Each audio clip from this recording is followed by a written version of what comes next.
Amelia, where did your bones go? Did they have the free fall of plane and air, or the soft float sink of body and water, or the erosion of an open grave?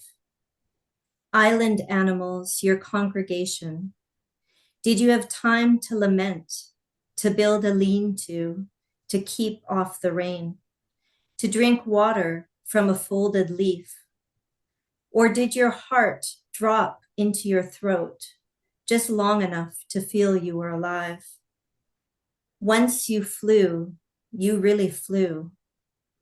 Did you know they wouldn't know whether the bones were yours, the length and density of them, much, much more like a man's?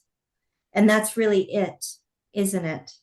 These things that divide us, that we shed our skin to overcome, when ultimately a bone is a bone.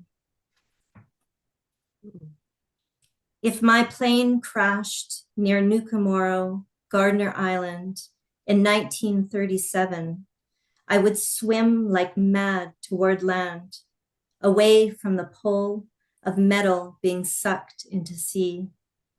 I would swim and would be too tired to stand at first. Would stare at that spot in the sky where a plane used to be, a spot he used to. I would suddenly be more thirsty than ever, more than the time I fevered for 2 months in Toronto.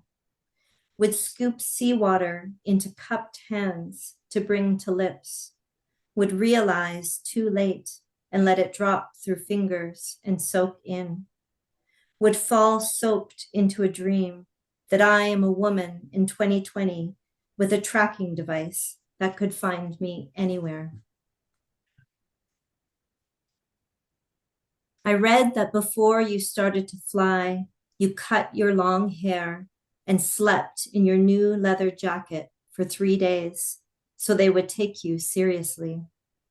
But even then, you were marketed, sold women's clothing, lucky strikes, luggage, wore queen of the air like a forever sash, did an exhausting circuit like an 18-hour flight. But even then, you were criticized for being too ambitious, for being underprepared, for taking too much out of Electra to fit more fuel, for not knowing Morse code. Did you ever feel that they wanted you to fail? Tom D. Crouch, senior curator of the National Air and Space Museum, has said that the Earhart-Noonan Electra is 18,000 feet down and may even yield a range of artifacts that could rival the find of the Titanic, adding, the mystery is part of what keeps us interested. In part, we remember her because she's our favorite missing person.